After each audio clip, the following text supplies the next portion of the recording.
gente! Esse é o Boteco Solar, que tem como objetivo dar voz aos empreendedores do setor fotovoltaico num papo descontraído e acompanhado de uma ou várias geladas.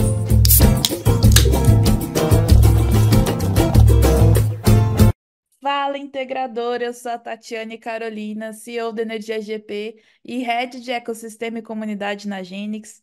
Estamos aqui com mais um episódio no podcast. Esse podcast aí que é o maior do mercado solar. Estou muito satisfeita hoje de estar aqui com o meu convidado. João, seja muito bem-vindo aqui no podcast. É um prazer puxar a cadeira para você se sentar com a gente aqui na mesa, viu? Tati, muito obrigado pelo convite. Realmente fiquei muito honrado em receber sua mensagem me convidando aqui para participar do podcast. Então agradeço profundamente aí por ter lembrado de mim e me chamar aqui para a gente poder participar desse bate-papo que vai ser uma delícia, com certeza, conversar com você. Oh, com certeza, João. E falando nisso, né, eu queria que você contasse aí como é que você começou no solar, né? Você já atuava, né, numa área parecida ou você veio de outra? Conta um pouquinho pra gente. Bom, Tati, minha história com a energia solar começou lá atrás, por volta do ano de 2014, né? Então, eu já era estudante de engenharia elétrica, posteriormente me formei pela UFMG e eu tive a oportunidade de realizar alguns trabalhos na área, como estágio, por exemplo, e eu vou dizer assim que energia solar na minha vida foi amor à primeira vista, sabe? Depois que eu comecei a trabalhar e a entender um pouco mais sobre energia fotovoltaica na área em 2014, onde não se falava muito ainda como é falado hoje, eu me encantei. Então, a partir daí, eu comecei a desenvolver todos os meus trabalhos, todas as oportunidades que eu tive dentro da universidade e também fora dela, voltada à energia fotovoltaica, eu abracei. Então, além dos estágios, eu fiz iniciação científica, eu participei até como ajudante, sabe aquele ajudante que o pessoal está fazendo mestrado, doutorado e precisa de alguém para poder ligar um disjuntor, desligar, isso aí eu fiz também. Então, tudo que eu tive para poder entrar assim, me profissionalizar na área, eu fiz. Então, minha história, ela começa aí, sabe? E a partir daí, então, a minha história, ela foi desenrolando.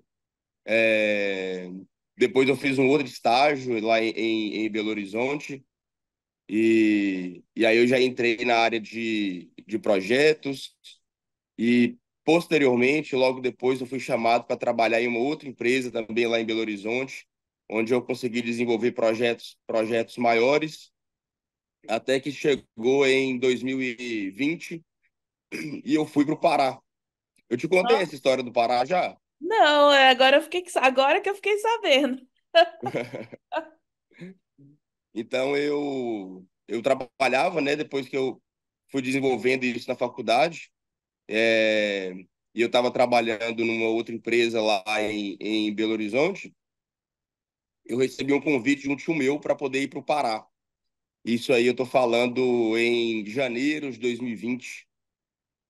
E, e na época eu estava com 25 anos, eu falei, não, eu vou arriscar. Então a ideia inicial seria eu ajudar ele em algumas coisas dos negócios dele. Meu tio, ele é pecuarista e também atuar na energia fotovoltaica lá no Pará, na cidade de Redenção. E aí, a partir daí, então, eu abri a minha empresa, GCM. Então, ela é uma empresa mineira, mas que ela surgiu, a sementinha dela, em terras paraenses. Olha só. E, só que a gente tem que lembrar o seguinte, né, que 2020 a gente estava começando a pandemia, então as coisas estavam bem complicadas. Acabou que pelo Pará não deu muito certo. Então eu voltei para Minas Gerais, voltei para Belo Horizonte com a ideia de ofertar cursos online. Estava começando a ter muito essa pegada de curso online, né? Sim, sim. E isso. E aí o que que acontece? Ah, eu tive uma conversa com algumas pessoas em Teoflotone e a ideia, e aí acabou que o pessoal de Teoflotone falou, não, João, eu tô querendo fazer, eu tô querendo colocar usina, eu tô querendo fazer. Falei, ora, quem sabe então não é um caminho, né? Para eu continuar minha jornada na energia fotovoltaica com a GCM. Então, quando foi agosto de 2020, eu voltei para Teoflotone despretensiosamente, né? Porque foi para poder passar Dia dos Pais. E aí o pessoal foi me procurando, eles sabiam que eu tinha formado o FMG, sabia que minha especialização era energia fotovoltaica, queriam colocar, e como eu sou de Teoflotone, a gente já tinha um relacionamento com essas pessoas. Então, a partir daí, as coisas foram se desenrolando. Então, eu abri um novo CNPJ, né, em Teoflotone, no dia 6/8 de 2020, e até lá nós estamos hoje com mais de 300 usinas, é, com grandes usinas, as maiores usinas fotovoltaicas de Teoflotone são da GCM, e buscando cada vez mais ampliar os negócios, ampliar os produtos, ampliar a carteira, né, as soluções para os nossos clientes. E a partir daí, hoje eu estou aqui conversando com você, contando um pouco da minha história. É legal quando a gente faz esse exercício, né, de fazer como se fosse uma linha do tempo, de fazer um overview da nossa própria história, que a gente acaba vendo assim o tanto de coisa que a gente já fez, né? Ouvindo você falar assim, dá até para sentir assim o tanto que você se orgulha também da sua trajetória, né, o tanto que você se esforçou, se dedicou. E até vendo assim um pouco também da sua visão, né? Você vê que a sua empresa ela foi sempre evoluindo, sempre crescendo, expandindo a visão dela no setor. E eu até curiosa para saber, né, João? Nesse contexto todo que você trouxe para a gente, como é que foi para você a sua primeira venda? Ô, Tati, a primeira venda é igual voar de avião, né? O primeiro a gente nunca esquece. Não tem como, né? Não, não tem como a gente esquecer. Mas minha primeira venda, ela foi através de um médico, o nome dele é Dr. Ilter, e ele pertence ao mesmo consultório, à mesma clínica que meu pai trabalha. Meu pai ele é pediatra e Dr. Ilter tem uma sala dentro da clínica. Então, foi justamente isso. Quando eu voltei para Teoflotone e Dr. Ilter ficou sabendo que eu estava lá, ele já estava querendo fazer um projeto de energia fotovoltaica. Na época, ele estava bem já avançado com uma outra empresa, mas através do nosso relacionamento com ele, ele falou: não, eu vou dar uma oportunidade para o João. E aí, então, eu fui à casa dele, fiz a visita, subi de drone, tirei foto, fiz toda aquela apresentação. E aí eu fiz a minha primeira venda, foi uma venda financiada. E assim, foi, sabe, como eu tinha acabado de voltar do Pará, e lá não deu muito certo, pandemia, aquela confusão toda. Vou dizer que foi uma coisa que me trouxe muita esperança de volta. Então, para mim, João Vitor, como empresário, foi fundamental para me trazer a energia que eu precisava novamente para poder tocar os negócios, sabe? Então, assim, Ah, foi uma venda de uma usina residencial. Na época, nós instalamos lá foram 28 placas que nós instalamos, mas que foi assim, valeu por 1.000 ou mais. Mas isso é muito verdadeiro, sabia? Eu acredito muito nessa questão de energia, sabe? A vida do empreendedor, ela não é fácil, né? E a gente não tem como trabalhar só quando tá motivado, né? A gente não tem escolha, ou a gente faz ou não faz e ninguém vai fazer. Então, é muito importante, né, a gente cuidar da nossa energia, a gente tentar, através de coisas que vão acontecendo, né? Foi igual você falou, poxa, uma pequena vitória, né? Mas eu estava ali comemorando. Depois de tudo que aconteceu, eu estava ali buscando, uma forma, né? De entender que eu estava ali no caminho certo, né? Foi até que você falou, acabou acendendo em você uma esperança, né? Mas eu acho que acabou só te mostrando ali, fortalecendo que você estava no caminho certo naquela época. E aqui no podcast, Exato. né, é uma pergunta que eu sempre acabo fazendo, essa questão da primeira venda. E eu sempre me surpreendo com essas respostas, né, porque elas não são iguais, né? Uns falam que foi mais difícil, demorou quase um ano para sair a primeira. Outros falam que foi, com alguém da família, mas aí a pressão é dobrada porque você tem o X que é alguém da família e que para você também é a primeira venda, a primeira instalação. A gente ouviu aqui em outros episódios, por exemplo, João, é, que tem a dificuldade também assim, por mais que você estabeleça o treinamento, por mais que você faça a sua capacitação, o primeiro para valer é diferente, né? Você não tem muita experiência, você tá ali para tocar, enfim. Então, é muito legal você ter trazido essa visão, né, sobre essa questão assim, poxa, para mim movimentou minha energia, para mim motivou ali a primeira venda. Então, é muito legal Uhum. isso. E pensando assim nos dias atuais, né, João? Assim, passou por tudo isso, tudo mais. Hoje, como é que você está segmentando, né, os seus clientes? Você prefere residencial? Você atua mais com usinas maiores, usinas de solo? Eu sei que você trabalha muito com fazenda solar, né, usinas de investimento. Mas como é que tá para você hoje, assim, o panorama, né? Pensando assim, 2024, a gente está encerrando o mês de março, né? Como é que você vê o cenário atual? Olha, é, o nosso, a nossa maior quantidade de clientes são usinas residenciais. Algo em torno de 70 a 80% são usinas residenciais. Mas nós vimos conquistando mais espaço também no setor empresarial, rural, né, que também tem muita. É porque nossa região, ela é uma região que ela é muito forte em leite, né? Então, e leite gasta muita energia, É aqueles certo? tanques de refrigeração imenso, né? É diferente de quem mexe com gado de corte, que, que a demanda de energia é menor do que quem mexe com leite. Então, a gente vem explorando também muito o rural. Então, vamos colocar, segmentando, 70 a 80% ela é residencial, certo? Sim, Ah, colocar 75% residencial, 20% é empresarial e rural e 5% usina de investimento. Então, a gente tem usinas de solo, que são usinas maiores para investimento. As maiores obras de Teoflotone e do Vale do Mucuri são da GCM, então a gente concluiu, já está em operação a usina fotovoltaica do Hospital da Unimed. Essa é a maior usina fotovoltaica de área urbana do Vale do Mucuri. São 1.284 módulos, onde em torno de 900 e pouco é instalação em solo e o restante é em carporte, que atende o Hospital da Unimed de Teoflotone. Essa é um dos exemplos de usinas que a gente tem, que é grande. Outra usina grande que a gente também tem, que é empresarial, é da Universidade Alfa Unipac, que atende a dependência de cinco.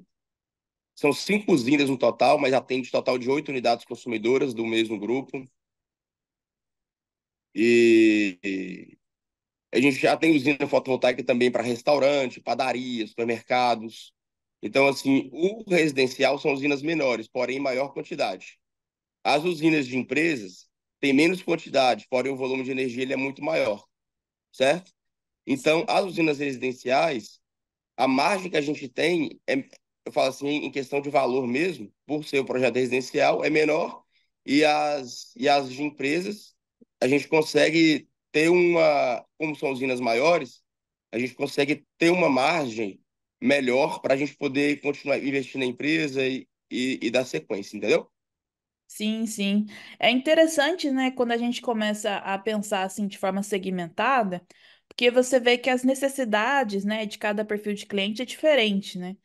E eu vejo que você já tem uma certa facilidade, né, de trabalhar com clientes de usinas maiores, de atender perfis maiores, Aham. além do residencial.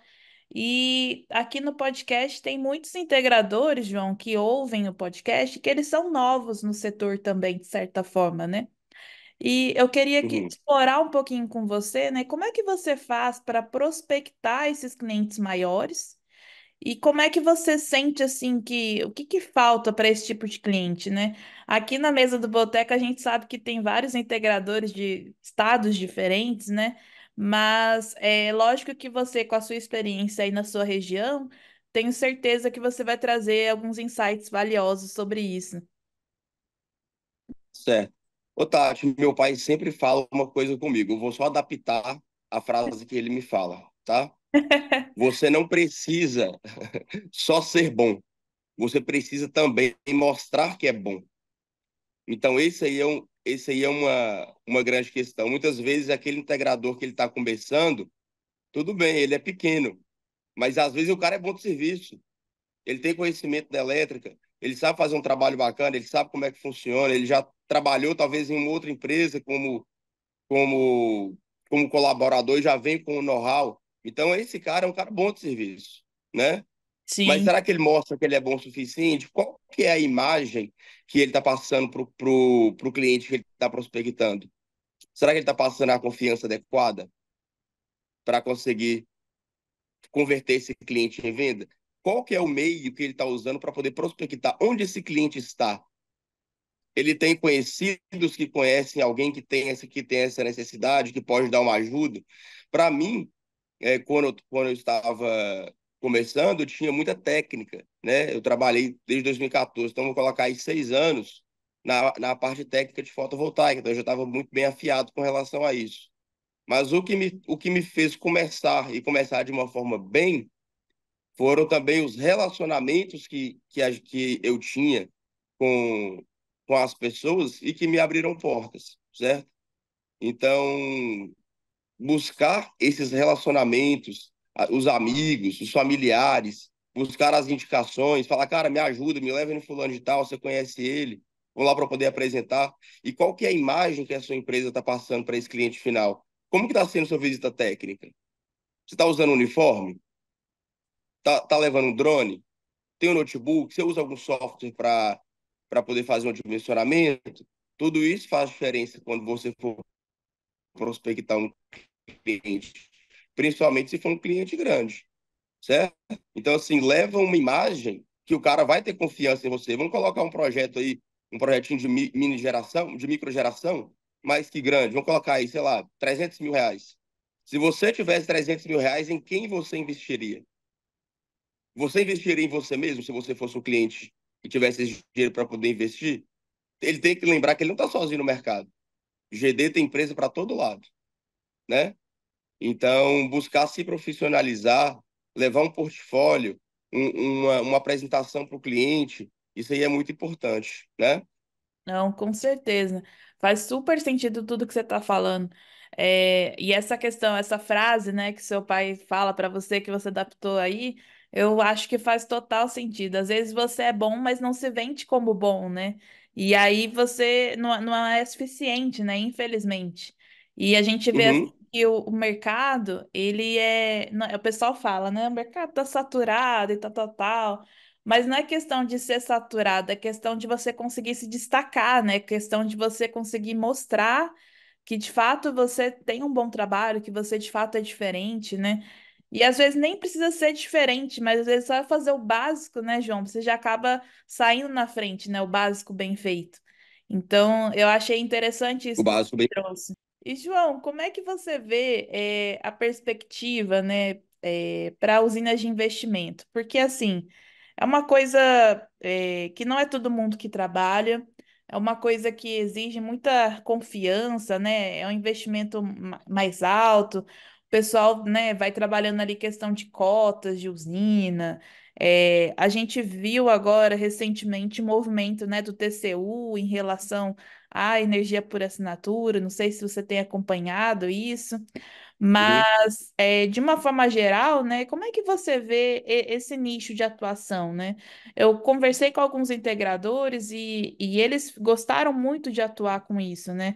Então, assim, é uma forma, querendo ou não, de você mostrar que você faz o básico bem feito e que você ainda tem expertise para criar um modelo de negócio, né? Como é que você vê, essa perspectiva das usinas de investimento para esse ano? Olha, para esse ano, o que que eu vejo assim, como usina de investimento, né? Muitas vezes, são muitas pessoas que têm local para poder montar uma usina, mas ele não tem, como se diz, liquidez dessa energia que ele vai produzir. E eu estou falando aí da gente começar aí com usina de 75, mas usinas maiores também se enquadrariam também nas usinas de investimento, né? Mas vamos colocar por aí porque é um valor mais acessível. Essa liquidez é um grande desafio, né? Então, o que que a gente faz? A gente monta um modelo de negócio, tá? Com todos os custos que vão englobar, não só o custo de implantação, mas seguro, manutenção, monitoramento, tudo isso aí tem que estar dentro do custo. Apresenta isso para o cliente e vamos colocar aqui uma usina que ele vai investir, por exemplo, em torno de R$ 350 mil, vai levar para ele uma renda entre R$ 6 a R$ 7 mil por mês, certo? Sim, Então, uma das formas que a gente pode pensar nisso aí é, se você compra um apartamento de R$ 300 mil, 350 mil, você aluga ele por quanto? boa, boa perspectiva. Entendeu? Já tem uma liquidez dentro disso aí. Mas com 350 mil, você ter de retorno aí mensal no primeiro ano, entre R$ 6 e R$ 7 mil por mês. É uma aposentadoria, não é? Com certeza. Acaba sendo um baita investimento. E nós estamos falando aí de um investimento a longo prazo, né? Sim, sem dúvida, sem dúvida. Eu vejo assim, Isso. né, Enquanto a gente. oh, desculpa, eu vejo que o modelo de negócio ele é muito bom, mas não é todo mundo que entende, Uhum. né? E aí por isso que a forma como você apresenta, a forma como você simplifica, né, para poder explicar, é crucial assim para você conseguir efetivar o negócio, né? Sim, a gente precisa ser claro, transparente e ter uma linguagem mais simplificada para que aquela pessoa que está investindo ela entenda, né? Cada um atua no seu ramo de negócio. Às vezes eu estou conversando com um cliente que mexe com pecuária. Eu tenho que falar com ele a linguagem que ele vai entender. Não adianta eu falar porque o sol bate na placa e ocorre o efeito fotoelétrico. Não adianta eu explicar isso para ele.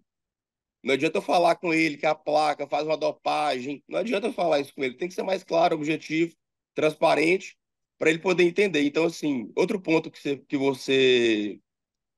voltando àquela pergunta que você tinha me feito, né? Para quem tá começando a prospectar e tudo, usa a linguagem que seu cliente está acostumado a usar. Fala a fala que ele está querendo, que ele sabe te entender.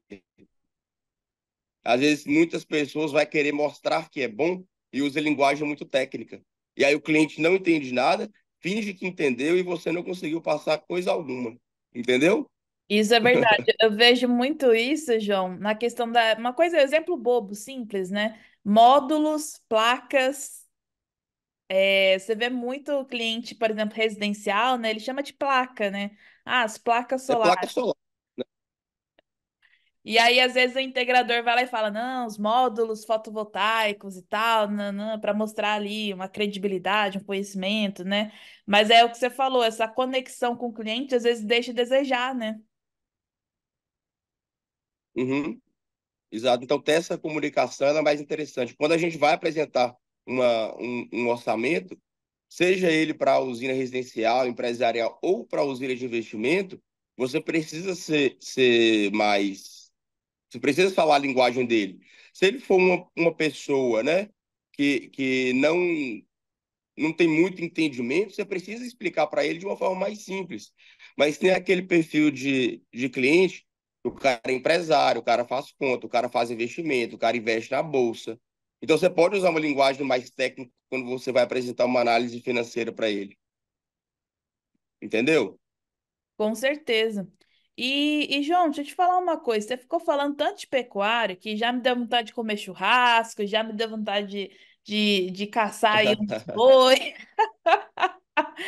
Então, como que é para você esse público aí do agro, né? Eu não sei se na sua região é forte, né? Como é que é? Mas como você falou bastante disso, né? Como é que você está vendo esse cenário assim do agro e solar? Ó, o agro, ele é com certeza um nicho de cliente muito tão forte como o cliente residencial e o cliente empresarial. A vantagem do agro é porque 100% das vezes vai ter lugar para colocar, para poder montar a usina fotovoltaica. O que limita, às vezes, é a concessionária, se no lugar passa trifásico ou não. Então, isso aí é um empecilho. Mas o produtor rural, eu vou falar da nossa região, tá, Tati, que é onde eu estou acostumado a trabalhar. Claro. Tem um período do ano que não chove, certo? Então, muitos produtores, eles recorrem à irrigação da, do plantio, né, para poder fazer o alimento para o animal. Então, essa irrigação, ela gasta muita energia, entendeu? E é um custo que ele é previsível. Todo ano é a mesma coisa. Todo ano falta chuva. Na Isso nossa região é mais para o final do ano. Isso é muito bacana, isso que você está falando, João, porque eu queria ressaltar aqui no podcast, né, a importância da gente conhecer para quem a gente está vendendo, né? Entender as dificuldades, as necessidades, né? Para conseguir, de fato, promover ali uma solução completa, né? Para quem não pegou, vou até reforçar, né? Olha para você ver o que o João falou. O produtor rural ele já tem essa dificuldade, ele já sabe que não vai chover e ele já sabe que vai precisar do sistema de irrigação. Então, assim, é um fato, né? Não tem como você mudar, é um problema que ele vai ter. E aí, quando você chega com uma solução, você já chega, entendendo que ele tem de fato essa necessidade, né? Olha como é diferente, né? Como você já chega, marcando pontos, né, João? Eu vejo, conversando com alguns integradores, é muito importante também você conhecer a sua região, né? E o que de fato ela costuma produzir, né? Ah, sei lá, faz de conta que eu estou aqui num estado que é muito comum ter produção de café. Então, estude, né, a produção do café, entenda como é composta a parte da safra, entenda como que é o processo produtivo, né, João? Uhum. Até mesmo para ter argumento para conversar com o cliente. Se você vai vender uma energia fotovoltaica para atender uma plantação de café, o mínimo que você tem que conhecer é um pouquinho do café, um pouquinho da plantação de café. Senão vai falar abobrinha na hora de conversar com o cliente, né? Você que trabalha mais aí com produtor de leite, tem alguma característica assim que você acha que é diferente, que você acabou aprendendo? E outra coisa, né, João? Por mais que você pesquise, né, antes de visitar o cliente, é fundamental você deixar o cliente falar também, né? Porque às vezes ele vai falando, você vai conseguindo captar, coisas que você não tinha percebido, né? Aham. Então, com relação ao leite, o grande problema que tem são as quedas de energia na zona rural, Olha, porque o leite ele fica no resfriador, né? aham, E se a energia vai embora e fica, por exemplo, 48 horas sem energia, ele perde a produção dele, olha, certo? Então esse aí é um problema. E às vezes você consegue ofertar para o cliente, talvez um sistema híbrido com baterias, ou oferecer para ele até mesmo um gerador, certo? Dependendo do custo-benefício. Às vezes o gerador, dependendo da necessidade dele, né? O gerador pode ser que atenda ele de um custo-benefício melhor, embora o preço das baterias estejam caindo. Então, eu acho que com o leite, um grande problema que tem é esse da queda de energia. E quem produz leite, as contas de energia elas vêm 2.000, 3.000 para cima todo mês, entendeu? Então, uma alta demanda de energia. Entra a questão da irrigação, tem muita gente que não tem, justamente por conta do custo de implantação da irrigação e do custo de energia que essa irrigação consome, certo? Então, entender isso aí, e é claro que vai variar de cliente para cliente, ele é que vai te falar qual que é o problema que ele está tendo. Eu estou citando de modo geral, com mas muitas certeza. vezes o cliente fala, não, não, aqui falta energia, mas quando falta energia, a empresa vem cá e coleta o leite. Então, às vezes, para ele, essa falta de energia não é um problema, Não é um problema. Exatamente. né? E, João, Então, entender o cliente, deixar ele falar é fundamental. Com certeza, eu acho que a gente tem que ser um bom ouvinte antes de tudo, né? Não dá para só oferecer sem saber. Mas deixa eu te fazer uma pergunta, Aham, né? Até mesmo é uma pergunta mais minha do que dos ouvintes. Recentemente, né, a gente está formatando, melhorando ainda mais a Genix Agro, né? Que é uma solução da Genix para o público do agronegócio. E a gente vai fazer o relançamento, né, depois dessa formatação. Inclusive, quero que você dê pitacos depois, viu? Depois vou te mostrar aí uma prévia, dar um spoiler. É, fechou. Pode contar comigo. com certeza.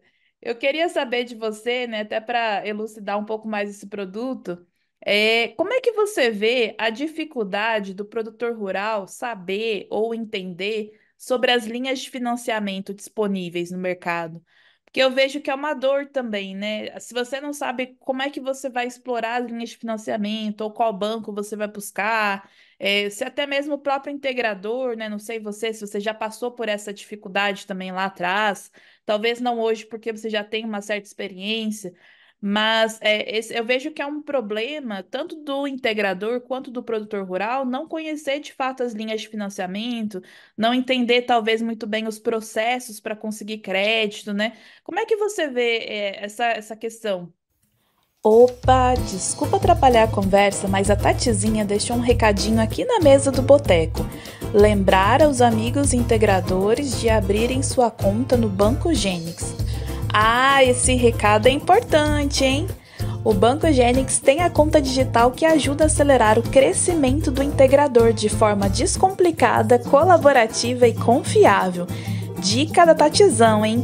Baixe o app do Banco Gênix, abra sua conta e corre para ver se já tem um limite pré-aprovado esperando por você, hein? Acesse www.bancogenix.com.br e saiba mais. Te espero lá, hein? Essa questão da linha de crédito, é, o agro, geralmente, ele consegue umas taxas melhores, né? Aparecem algumas oportunidades, igual foi lançado no ano passado o Plano Safra, Sim, sem que foi um dúvida. lançamento que teve pelo governo federal, sei lá, 250 bilhões de reais. Essas oportunidades, elas aparecem, mas o grande desafio, o produtor, ele saber qual é o melhor lugar onde ele vai conseguir melhor taxa. É no banco A, no banco B, no banco C? Qual que é a condição? Qual que é a carência? Isso vai caber no meu bolso, né? Então, essas oportunidades, ele precisa dar uma garimpada, sabe? Para poder, de fato, encontrar a melhor delas aí, para ele poder fazer investimento. Com certeza. Imagina se por um acaso, João, eu crio uma solução que faz essa garimpagem todinha para o produtor rural. Vai pensando aí, viu? É lindo, não tem como fazer para todo mundo, não, Tati, só para o rural. Para todo mundo, a gente já lançou essa semana, viu? Só para deixar claro, viu? Essa semana não, na semana passada, João. Ah, A gente gerou então você vai me mandar então para financiamento. mim.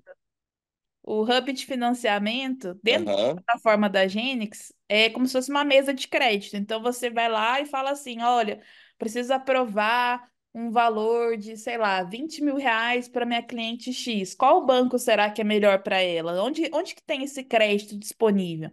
Aí, o Banco uhum, Genix consegue analisar, né, e conseguir apontar, indicar qual é o melhor banco, qual banco ela já tem um crédito pré-aprovado. Se por um acaso, né, essa cliente sua não tiver um crédito pré-aprovado sobre esse valor, aí pode ser feita outras tentativas, né? Ah, então vou testar, sei lá, 18, 15 mil para ver se passa. Mas essa garimpagem, uhum, né, igual adorei a palavra, essa garimpagem, quem faz é os uhum, especialistas do Banco Gênix. Então, tudo isso é feito de forma aham, online, bem rápida, sem tanta burocracia, assim, igual manualmente, né? Então, depois você entra lá e dá uma olhada. aham. E essa consulta ela é através do CPF? Me fala um pouco mais. Sim, a gente falando, fazendo atendimento durante o podcast. Você coloca os dados do cliente normal, CPF mesmo. Não, que show, bom demais. Eu não sabia que tinha lançado, não. Obrigado, Aí, viu? gente, tá vendo? Aproveita o podcast e já saindo aqui com venda, gente. Depois você entra. Aham. Eu tô pensando aqui já em vários aí que eu vou jogar lá no sistema. Pode jogar, pode jogar. E a gente entra em contato com o cliente também para ajudar com a documentação. Então, o integrador não precisa ficar preocupado, correndo atrás de documentação também. Lógico que ele pode ali reforçar, né, com o cliente dele, olha, o pessoal tá precisando desses documentos aqui e tudo mais, mas a gente ajuda em todo o processo. A intenção é conseguir potencializar as vendas mesmo. E destravar os negócios, né, Tati? Com certeza, tô ansiosa aqui para liberar a Genix Agro também. Porque a gente gosta de fazer segmentado as coisas, João, certo? Então tem o hub de financiamento e agora vai ter o Genix Agro um pouco mais potencializado, porque a gente precisa segmentar até o atendimento, é o que a gente estava falando aqui, comunicação é fundamental. Então, assim, o produtor rural, Uhum. ele vai ter uma documentação muito diferente do cliente pessoa física, né, por exemplo. E aí a gente tem que ter ali especialistas na ponta que sabem dessas dificuldades, dessas necessidades, que entendem ali qual linha de financiamento vai se adequar melhor àquele produtor rural, ao tipo de atividade, né, que ele faz, que ele produz, então, qual o valor que ele precisa, concatenar com qual banco que vai ter a carência, uma taxa mais atrativa. Então, a Genix, né, tem a expertise em equipamentos, mas o Banco Gênix traz essa expertise ali da financeira, né? Então a união disso faz ali toda a diferença. Aham, muito show. A Genix mais uma vez inovando aí, né? A gente gosta, né? A gente gosta. Bom, João, mas voltando aqui o holofote para você, depois dessa venda que eu fiz aqui ao vivo, é muito importante essa questão que você trouxe do agro, né? Eu vejo justamente isso. Às vezes o produtor rural, ele não sabe qual que é o caminho que ele vai seguir, né? E o integrador muito menos. Então, assim, contar com alguém experiente, né? Direcionando, falando, olha, esse caminho é melhor, olha, essa taxa é mais atrativa. Enfim, eu acho que faz toda a diferença. E uma coisa que eu acho que é importante, que a gente acabou esquecendo de falar aqui, João, é o timing das coisas, né? A gente precisa ter uma certa velocidade para a venda ser de fato efetivada, né? E, João, me conta aí. A gente falou bastante sobre vendas, falamos sobre perspectivas, falamos de usina de investimento. Você deu aí várias dicas de prospecção. Eu estou um pouco ansiosa para saber, né? A que ou a quem você brindaria hoje? Opa, calma aí. Antes de saber para quem vai o brinde de hoje, por favor, não esquece de fortalecer a nossa comunidade compartilhando esse episódio com 3 pessoas da sua equipe. E claro, também deixa aí 5 estrelinhas no Spotify ou deixe o seu like no YouTube. Isso ajuda a nossa comunidade a crescer por esse Brasilzão aí. Eu conto com você, hein? Olha, hoje eu brindaria a minha mãe, Rosane, porque foi aniversário dela dia 28 Ah, e então hoje é sábado, né? Foi anteontem o aniversário dela. Então eu gostaria de brindar a vida dela, a saúde dela e desejar a ela aqui muitos anos de vida, viu? eu vou aproveitar, não conheço a Rosane ainda, mas quero mandar um abraço para ela. E com certeza esse brinde foi mais do que merecido, viu? E Pode. ela é uma pessoa que é muito importante na minha vida e ela também é uma pessoa que está sempre junto comigo nos negócios. Então, é sem dúvidas um brinde muito especial e totalmente destinado a ela. Não, muito massa, adorei o brinde. João, eu queria aproveitar e te agradecer mais uma vez pela sua participação no podcast. Tenho certeza que a sua história vai inspirar e também enriquecer com muitos insights aí os integradores que estão ouvindo. E, enfim, mais uma vez, muito obrigada pela sua participação, viu? Tati, eu que agradeço muito pelo convite, foi um prazer imenso participar e eu espero encontrar com você pessoalmente muitas outras vezes aí, igual a gente tem feito, né, que a gente encontra nas feiras, aí tá lá o boteco, e a gente para, senta lá, toma uma, come um petiscozinho e coloca o papo em dia. Então foi bom demais, foi bom demais participar aqui do podcast, mas eu tô querendo depois continuar esse papo com você aí nas feiras, viu? Com certeza, adoro. Vamos participar sim. E esse foi mais um episódio do maior podcast do mercado solar. Se você quer ficar por dentro dos bastidores e deseja se inscrever, é só acessar @o Boteco Solar no Instagram ou visitar nosso site www.botecosolar.com.br. Te espero lá, hein?